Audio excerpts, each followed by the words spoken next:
Il y a besoin de faire croire à des gens qu'ils ont des responsabilités qu'ils n'ont pas. C'est pour ça que il y a une forme de pratique de la politique qui me révolte et qui me répugne.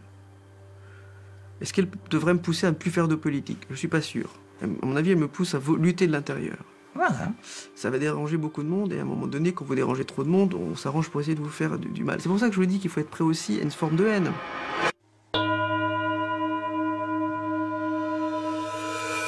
Je m'appelle Fernando de Amorim et je suis psychanalyste.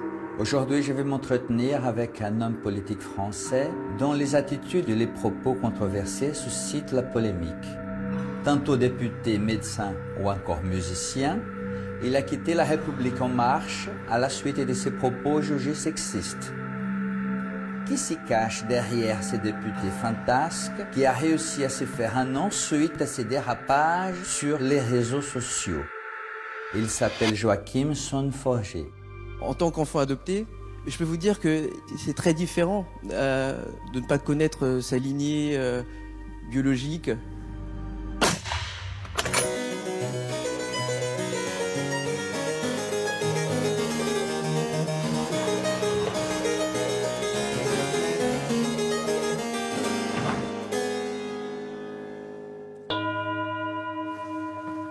Bonjour. Bonjour. Enchanté. Installez-vous. Merci. Merci d'être venu. C'est un plaisir. Êtes-vous confortable? On est très bien. Très très bien. On est à l'aise. Pouvez-vous me faire le plaisir de vous présenter un peu, parler un peu de vous librement, votre prénom? D'accord. Ce que vous faites? Je m'appelle Joachim, de mon prénom. Mon nom de famille, c'est Son-Forget. Son, c'est le nom de mon épouse que j'ai pris. Forget, c'est mon nom pas de naissance, mais mon nom d'adoption, de mes parents adoptifs. Oui. Ce que je fais en ce moment, je suis député à l'Assemblée nationale. Je fais un peu de politique comme ça depuis 2-3 ans.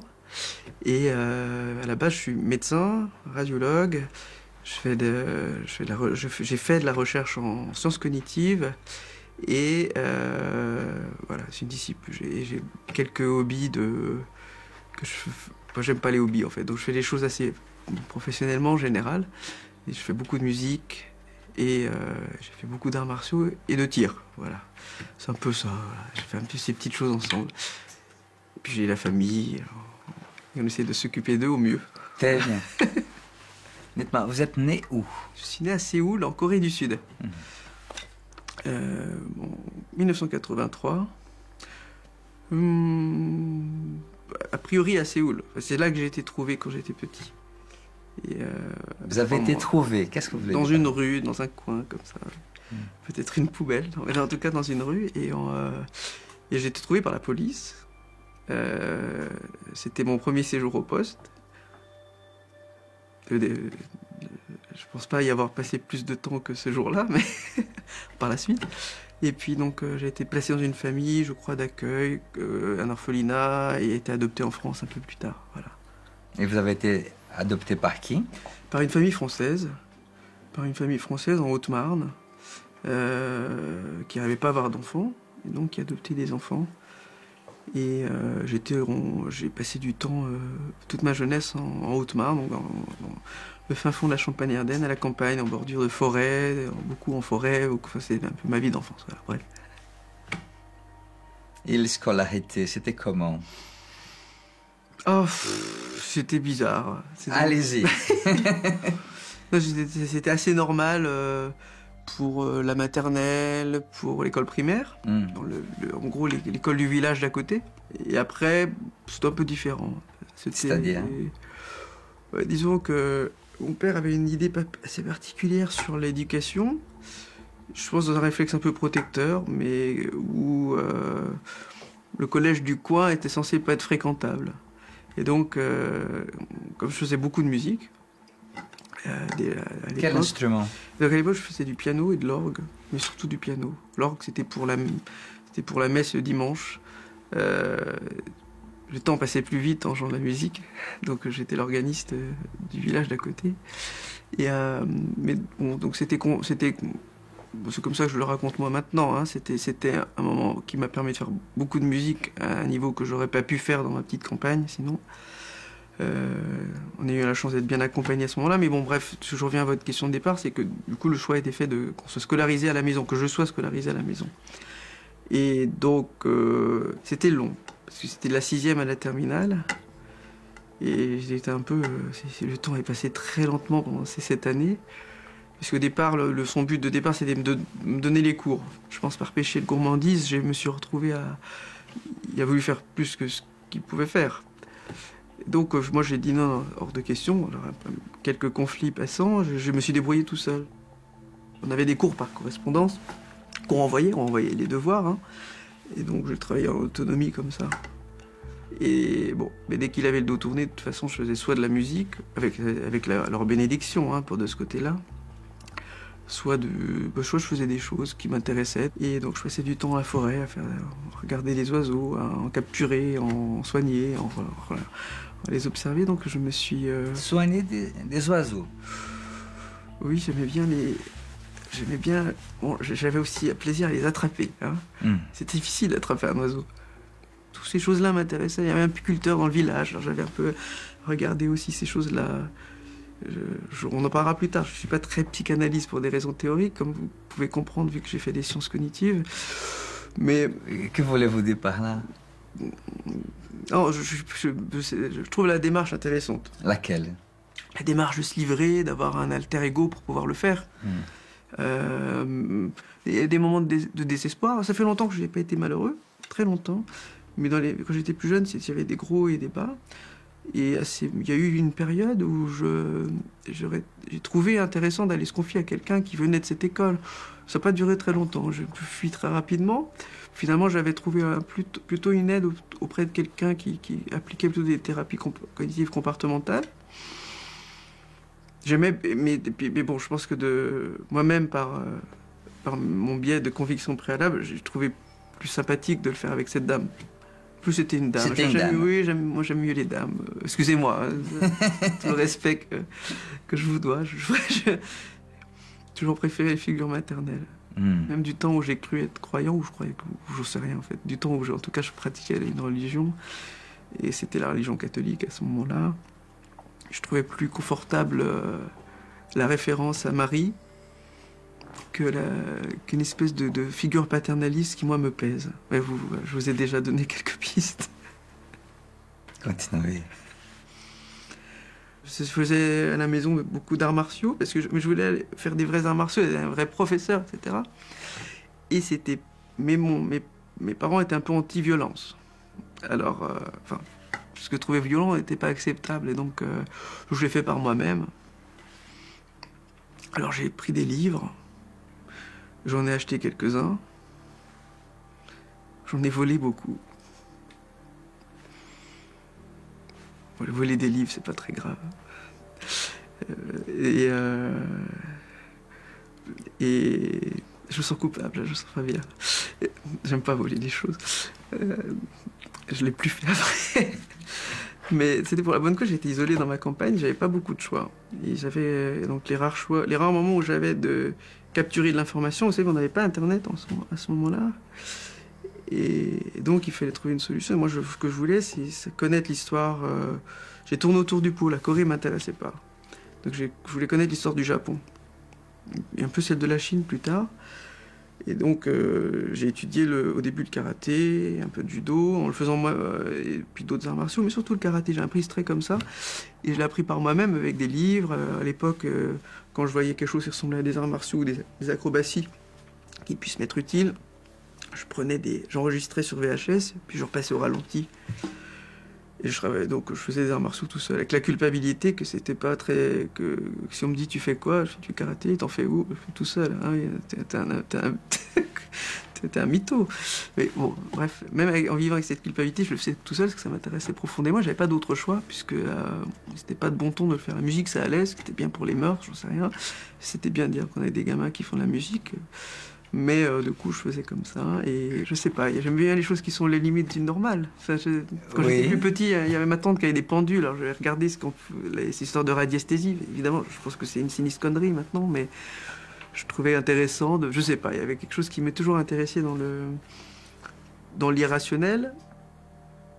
souvent pour démystifier, pour trouver l'explication à l'irrationalité. Et puis parfois, parce que des fois, mais même qu'on trouve l'explication, on ne déflore pas complètement la chose. Et donc c'est...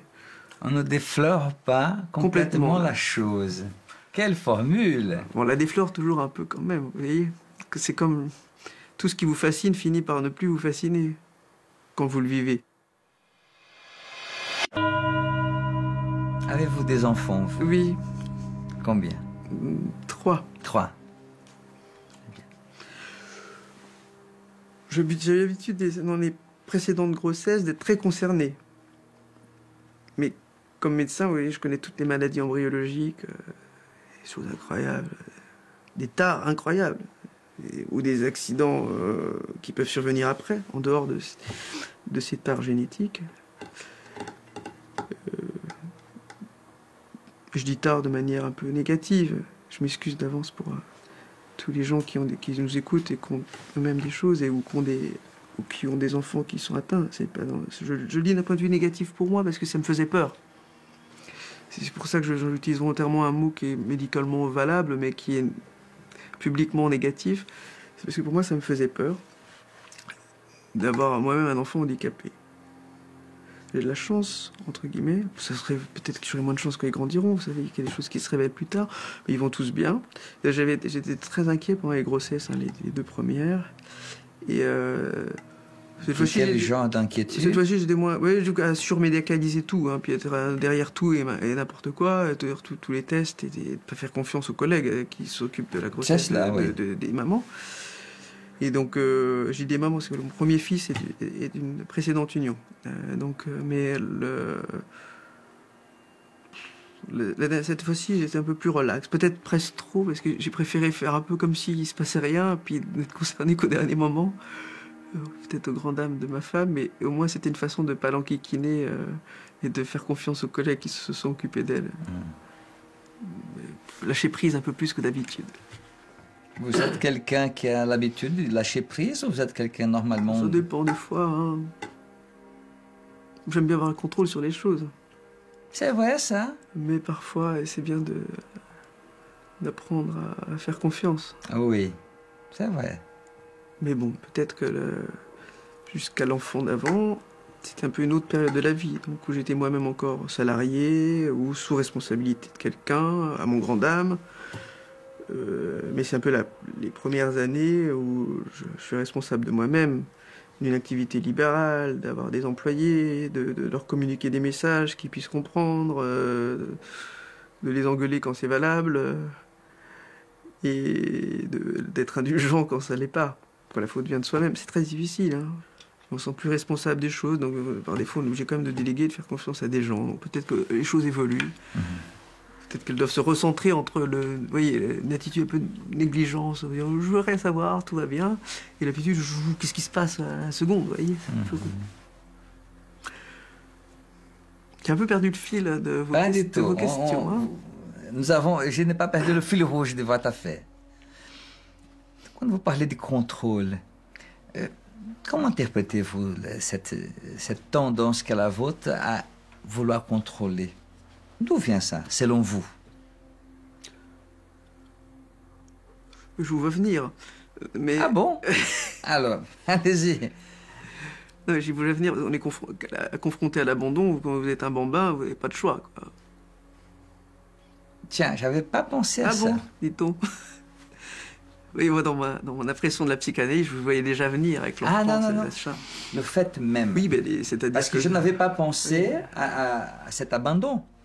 Parce que n'importe quel enfant vit cette expression de l'abandon.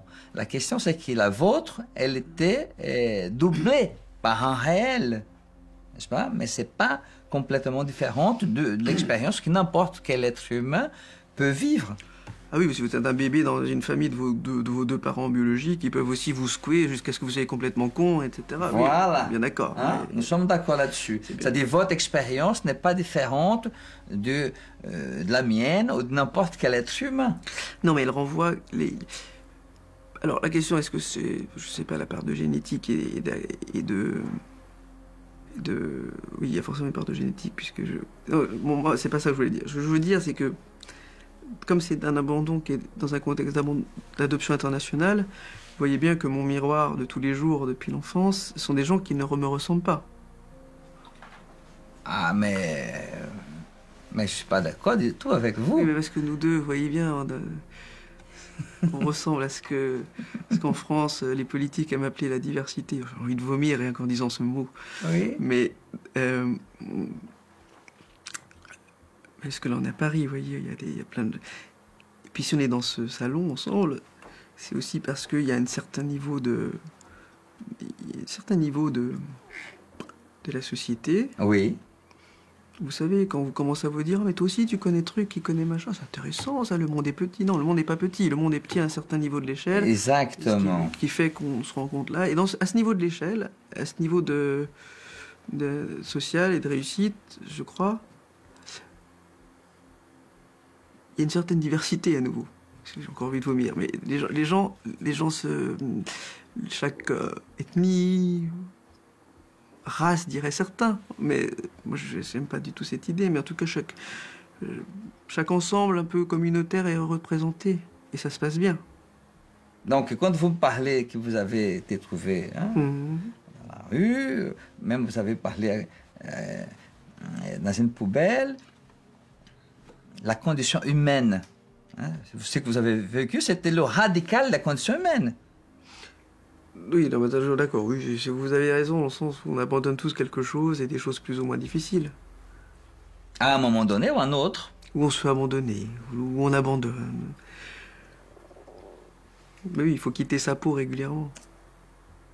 En fait, on la quitte toujours, ça se désagrège en permanence. Ça a l'air... Oui, mais ça, c'est la dimension physiologique que nous connaissons. C'est ce qui compte, n'est-ce pas? C'est la dimension symbolique. C'est un peu fractal, mon affaire, c'est bien. Pardon? C'est un peu fractal, mon affaire. Voilà, oui. Les abandons sont à la fois biologiques et sociologiques. Il y a des abandons à tout niveau. Oui. Enfin, l'abandon, elle est dans le... Il y a quand même dans l'abandon, il y a quand même une intention. Il faut avoir l'intention. Il faut qu'il y ait un acteur de cet abandon. Quand les choses se font parce que elles sont déterminées pour se faire ainsi, c'est un peu différent. Donc vous ne connaissez pas... Pour qu'il y ait un abandon, il faut qu'il y ait un libre arbitre de quelqu'un avec une intentionnalité d'abandonner. C'est peut-être ça qui est intéressant. Pour vous, c'est ça qui est intéressant? C'est la personne qui fait la démarche d'être velléitaire, de laisser tomber. Mais il y a 1000 possibilités, il y a 1000 raisons pour que quelqu'un puisse laisser tomber quelqu'un d'autre. Soit parce qu'il se rend compte, soit parce qu'il se rend compte qu'il a fait quelque chose qui n'est pas la voie dans laquelle il souhaite s'engager, soit parce que ça lui fait trop peur, soit parce qu'il manque de courage, soit whatever. Mais c'est pas mais c'est quand même, c'est pas un comportement que je valorise comme une qualité humaine, si vous voulez. Oui, et pourtant c'est humain. C'était un être humain qui vous avait... mais moi, si j'arrête de jouer au tennis parce que je trouve que je suis pas très bon... Comparons le comparable. Exactement. La balle de tennis qui va pourrir dans le coin du cours, elle risque de se décomposer, d'aller dans l'océan, c'est fortement regrettable, et c'est vraiment pas bien. Mais c'est un peu différent de laisser un être humain qui est sujet à développement et à devenir lui-même, etc., tout ce que vous voulez, de beau dans l'humanité. Mais personne ne vous a laissé tomber, dans le sens de qu'à un moment donné, un policier vous a récupéré. Ah oui, mais c'est-à-dire que oui, c'est tellement maillé sur Terre, la densité humaine, c'est fait que si on vous abandonne dans une ville, il y a forcément un type qui va... À moins que vous n'ayez vraiment pas de bol, il y a vraiment un type qui va vous trouver dans un coin, oui. Voilà, exactement. C'est à ce moment-là que je voulais justement arriver à cette dimension de vous n'avez pas été abandonné, dans le sens de que vous avez été récupéré par quelqu'un. Vous avez été récupéré par une famille, qui sont vos parents. Oui, et cette condition... C'est intéressant, oui. Et que vous avez eu la possibilité d'étudier, de travailler, de réussir et être aujourd'hui père responsable. Oui, heureusement, grâce à moi aussi. Pardon? Grâce à moi aussi, vous êtes gentil. Exactement, bien évidemment, grâce à votre désir. Pas grâce à votre désir. C'est là que la psychanalyse entre en ligne de compte. C'est cette chose énigmatique qui anime l'être et qui s'appelle le désir.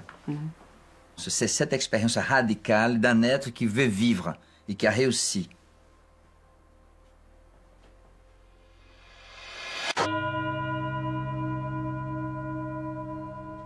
Ce qui m'intéresse dans cette conversation, c'est l'homme que vous êtes, l'homme qui a réussi. Et l'homme qu'on est dans ce besoin. Non, pas on. Vous. L'homme que je suis Oui. là-dedans a besoin de ça. De quoi? Et il faut cette appartenance à un clan, à une tribu, à une famille, à un village, à un département, à une région, voire à un pays, voire à plusieurs pays. Mais cet empilement doit se faire dans l'ordre que je viens de vous dire, il part dans un ordre croissant.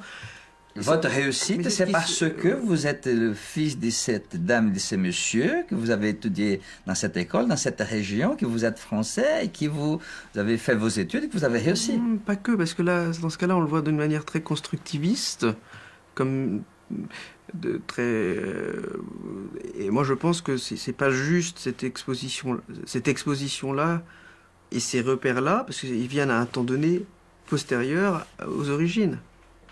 Et quelles sont vos origines à vous? Ces origines, c'est une génétique coréenne. Non, c'est une naissance. C'est pas de la génétique que nous parlons là. On n'est pas un être humain, ce n'est pas...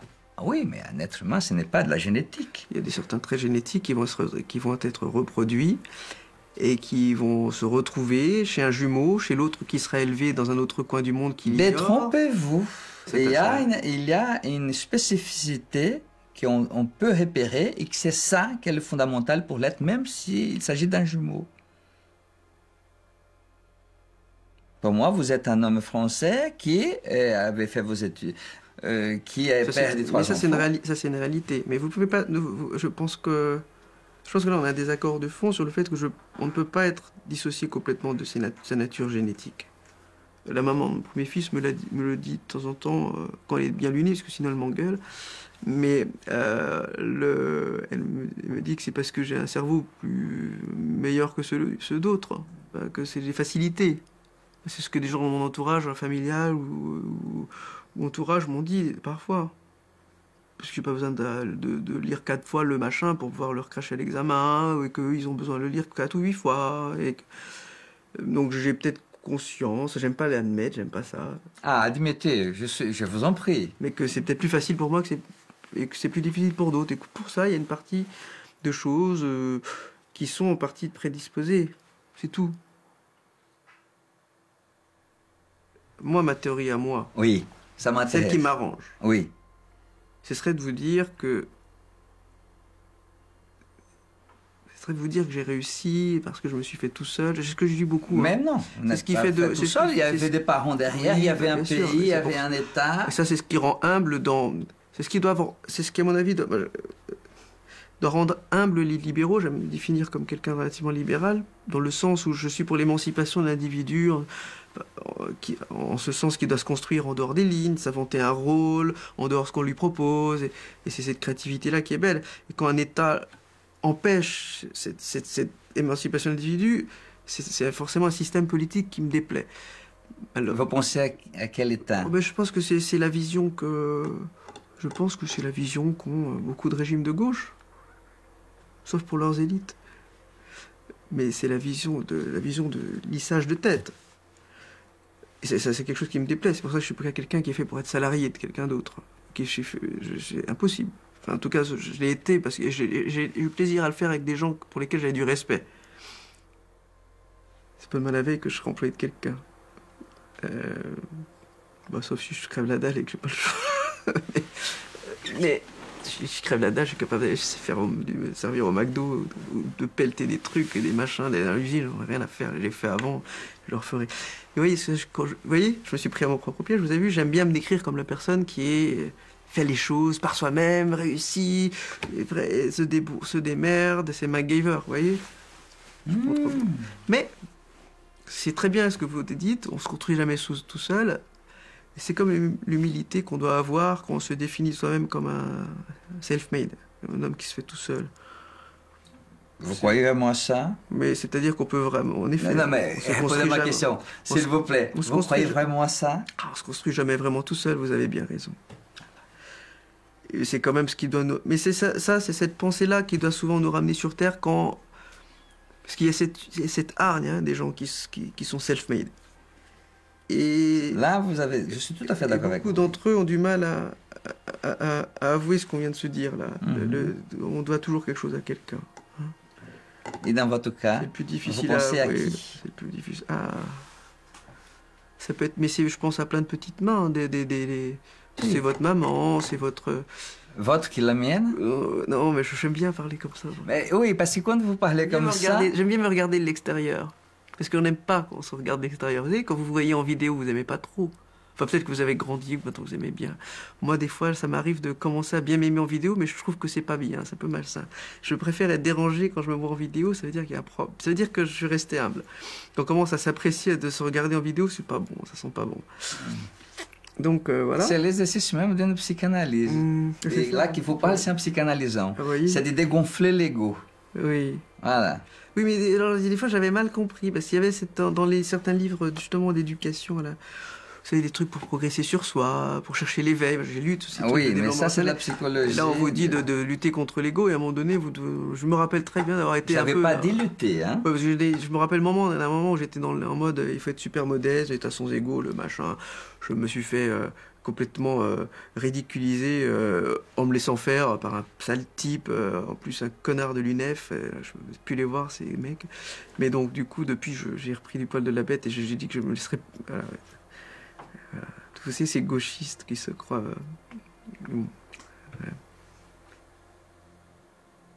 C'est pas souvent ceux qui disent qu'ils prennent soin des gens qui en prennent soin.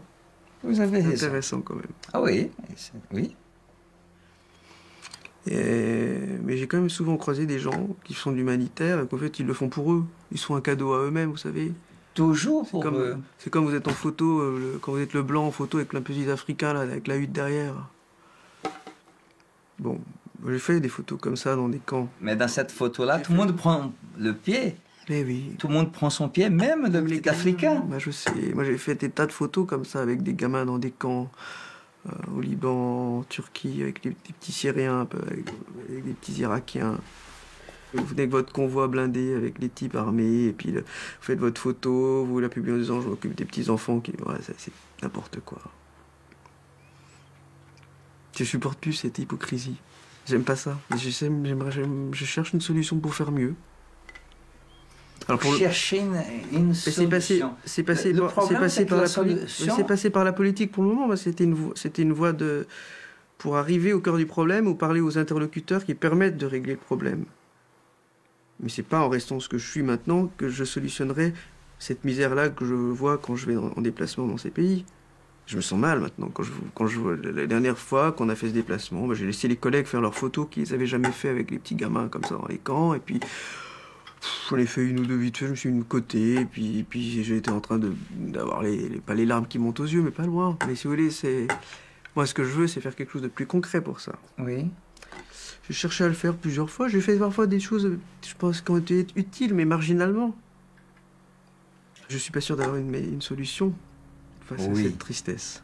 Il y a besoin de beaucoup d'hypocrisie dans le système. Heureusement. Il y a besoin de faire croire à des gens qu'ils ont des responsabilités qu'ils n'ont pas. C'est pour ça que il y a une forme de pratique de la politique qui me révolte et qui me répugne. Est-ce qu'elle devrait me pousser à ne plus faire de politique? Je ne suis pas sûr. À mon avis, elle me pousse à lutter de l'intérieur. Voilà. Ça va déranger beaucoup de monde et à un moment donné, quand vous dérangez trop de monde, on s'arrange pour essayer de vous faire du mal. C'est pour ça que je vous dis qu'il faut être prêt aussi à une forme de haine. La haine, elle n'est pas... Alors, vous me direz, c'est déjà pratiquer une forme de haine, c'est comme dans Star Wars, vous tournez tout au côté obscur, l'air de rien, parce que vous-même vous l'incarnez, blablabla. J'entends bien. Je vous vois sourire. Mais non, je me suis posé la question moi-même. J'ai souri parce que je n'ai pas vu ça. Ah non, d'accord. Je n'ai pas le temps mais moi, je torture l'esprit, vous voyez, c'est compliqué. Mais pour quelle raison? Moi, je trouve que c'est important d'avoir la maîtrise de ce qui est très grave dans le monde, de la vivre au jour le jour, pour pouvoir peut-être mieux venir en aide aux gens. Mais par défaut, les gens bien, ou les poètes, ne sont pas attirés par cette ombre-là. Exactement. Vous, oui. Mais il faut. Pour quelle raison? C'est nécessaire, c'est son fardeau à soi, c'est chacun sa croix. Eh bien, c'est une croix nécessaire.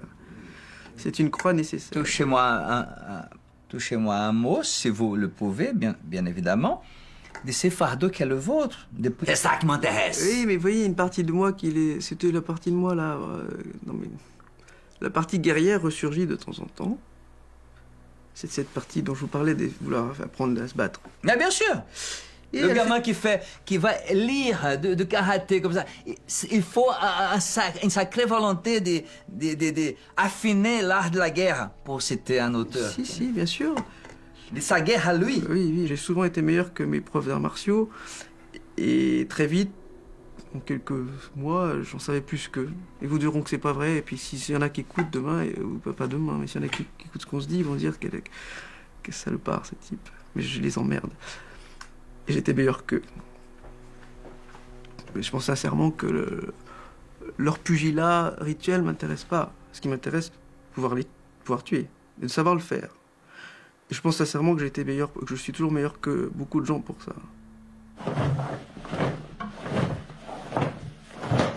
C'est important de savoir maîtriser la sauvagerie pour l'éviter ou pour, quand le sauvage veut vous rendre victime de sa sauvagerie, de pouvoir résister. La France, c'est le pays du raffinement, de la gastronomie, des lumières, des joueurs de clavecin du 18e et du 17e, des froufrous, des machins, des trucs. Mais bon, on a quand même aussi des commandos et une armée qui se fait respecter, qui tue des gens. Puis les gens qui tuent des gens, je peux vous dire, c'est des gens bien souvent. Ceux qu'on envoie au turbin les premiers, c'est pas des sauvages. Hein. Ils sont capables de se mettre en mode sauvage quand la raison d'État leur demande, quand quelque chose plus grand qu'eux leur demande. Le plus grand qu'eux, souvent, c'est une sens de la mission, du devoir. J'ai quelques amis qui font ce genre de métier et ils ont d'une profonde humanité. C'est des vrais types bien. J'ai vu des gens avec qui j'ai des points communs profonds. C'est des gens bien que je respecte beaucoup. Est-ce que vous êtes trop exigeant avec vous-même? Des fois pas assez non plus, hein. De dire que je devrais un peu mieux aider ma famille, ben, je laisse un peu ma femme de gérer beaucoup de choses toute seule.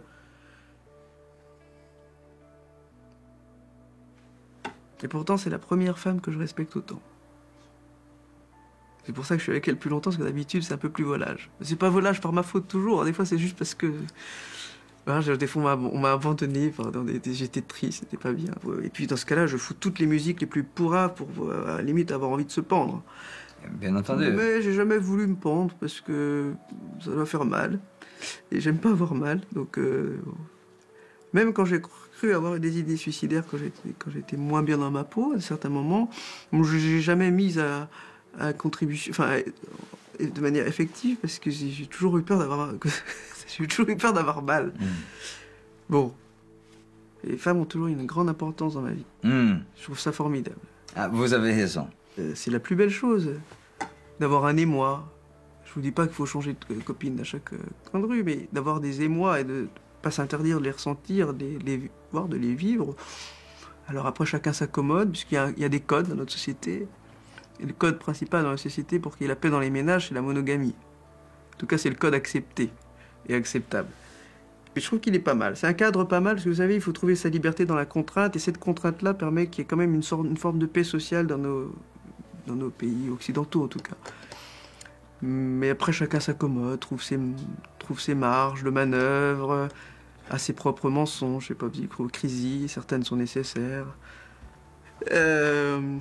Donc votre relation aux dames. Oui, mais les relations, les dames, donc voilà, mais ça fait des très hauts et des très bas. J'avais une propension à tomber amoureux fou, c'est tellement bien. Mais ça rappelle un peu. C'est vrai que c'est très bien d'être amoureux, c'est très agréable. Mais oui, mais bon, mais ça me rappelle un peu en profondeur les sensations extatiques là, de mes quelques séjours en monastère. Mais voilà, c'est très... vraiment une expérience extatique profonde, qui a duré des mois et des mois. Vous aviez quel âge? 36 ans. Mais ça, à ce moment-là? C'était à 15 ans. 15 ans. D'accord. Très profond et très incroyable. Mais c'est une sensation jamais... c'est pas... jamais retrouvée. Je sais la retrouver en superficie ou en quelque sorte. Je sais les recettes. Je sais où aller. Il y a 2 lieux où ça peut me déclencher des choses comme ça. Mais... par un temps, j'y retournais une fois par an, une fois tous les 2 ans. Maintenant, non. Mais l'expérience était la même? Vous avez réussi à récupérer? Un peu moins fort, mais je sais faire. Un peu moins fort, mais... Il y a quelque chose qui était perdu. Je peux le faire, j'arrive à le faire en méditant, en faisant la sophrologie. Oui. J'arrive à l'auto-initier, si j'ai besoin. Mais c'est jamais aussi bien qu'avec le contexte, et avec et à ce moment-là, simplement. Est-ce qu'on peut dire que quelque chose était perdu de cette expérience première? Oui, mais il reste une idée d'eux. Enfin, vous savez, Exactement. mais Voilà, la mémoire, merveilleux. oui, mais la mémoire, c'est pas le vécu. C'est souvent un vécu Peu imaginaire, du importe. reste. Mais toujours est-il que dans l'amour, y compris des femmes, il y a quelque chose qui ressemble à ça. Exactement. Ça doit être certain. Mais c'est pour ça qu'il y a une image maternelle dans la religion catholique. Hein. Mais les dames qui étaient sur ma route, Oui, voilà, ce sont celles-là qui j'ai m'intéressent. tourné un peu autour du pot. La maman de mon fils est française. On était ensemble adolescents. On s'est beaucoup aimé. On s'est écartés. Puis moi, après, j'ai été un peu chercher ici et là. Mais je sais pas pour chercher. Je suis pas quelqu'un qui cherche les femmes pour chercher, pour draguer, pour faire des croix sur la vitre. J'aime bien. Je suis quelqu'un qui d'un seul coup aime bien quelqu'un profondément, qui a envie je voudrais écrire des chansons, j'ai dû le faire, qui voudrait écrire de la musique horrible, qui voudrait composer la musique, je vais faire des poésies, ramener le cadeau d'une n'importe coup du monde, faire 10 km aller-retour le même jour pour faire... bref, j'aime bien faire des choses comme... Enfin, j'aimais bien faire des choses comme ça. Ça m'a vraiment passé. Hein.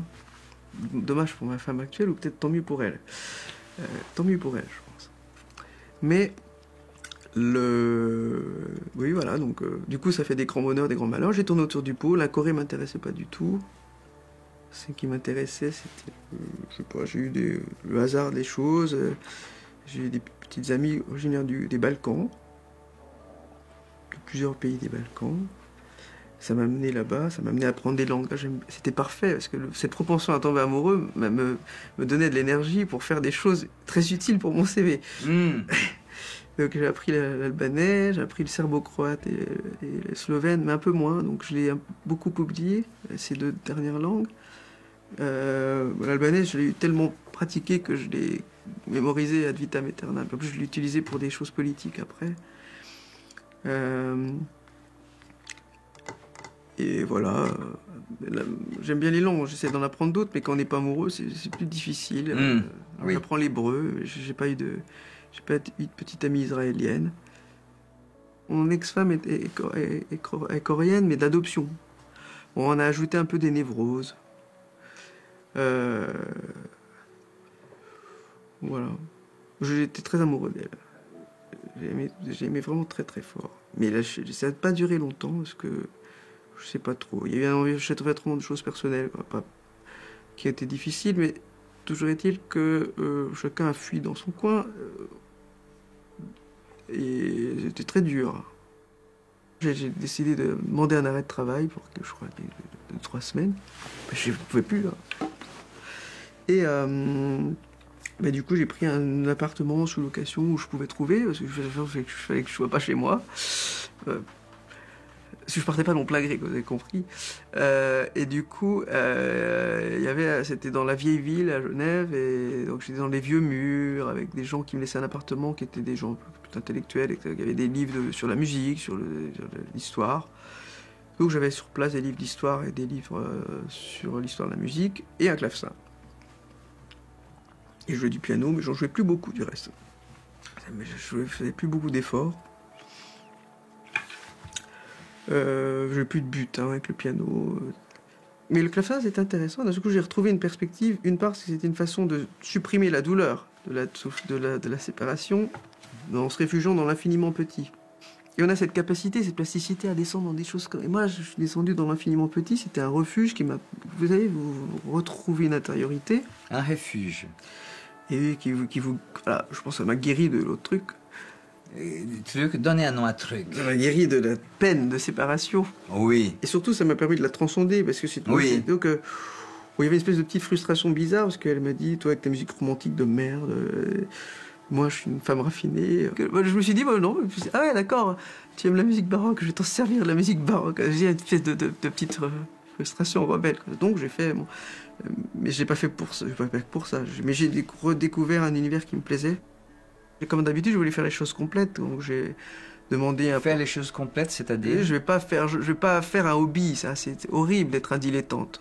Je suis pas Montaigne. Moi, quand je fais les choses, je les fais pour de vrai, quoi. Vous n'êtes pas Montaigne.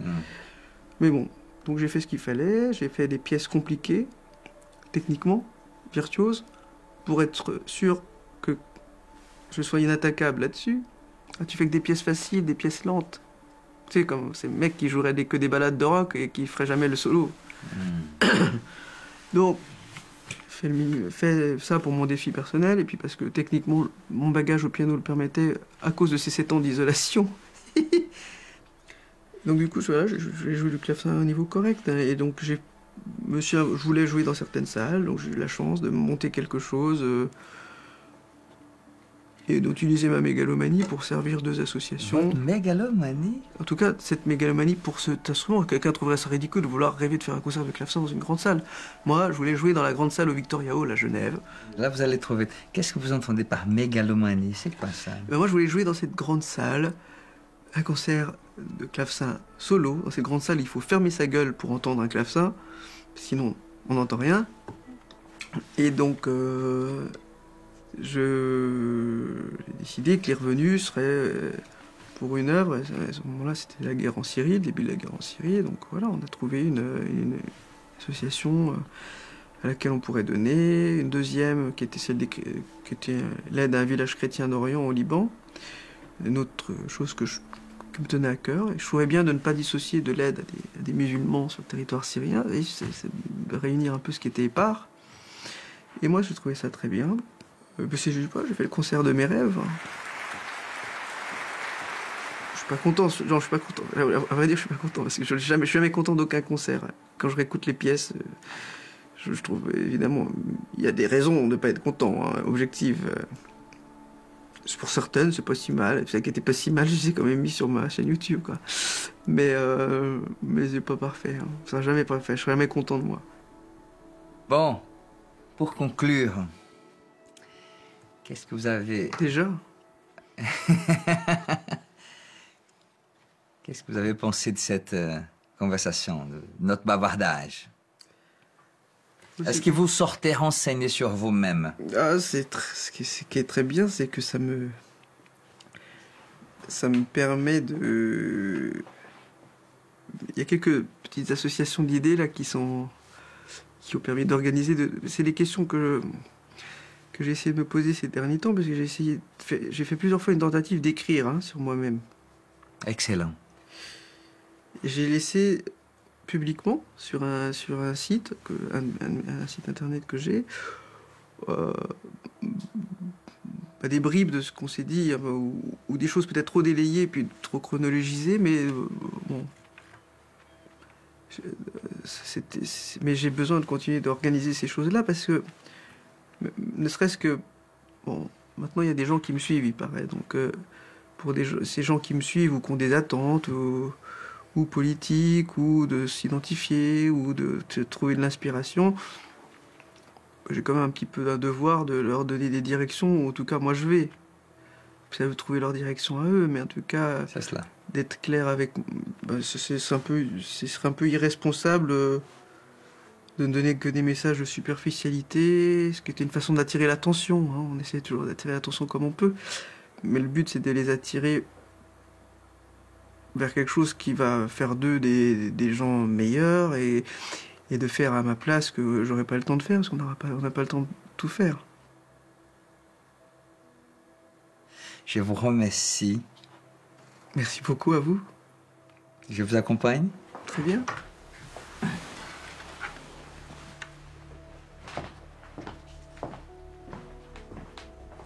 Merci d'être venu.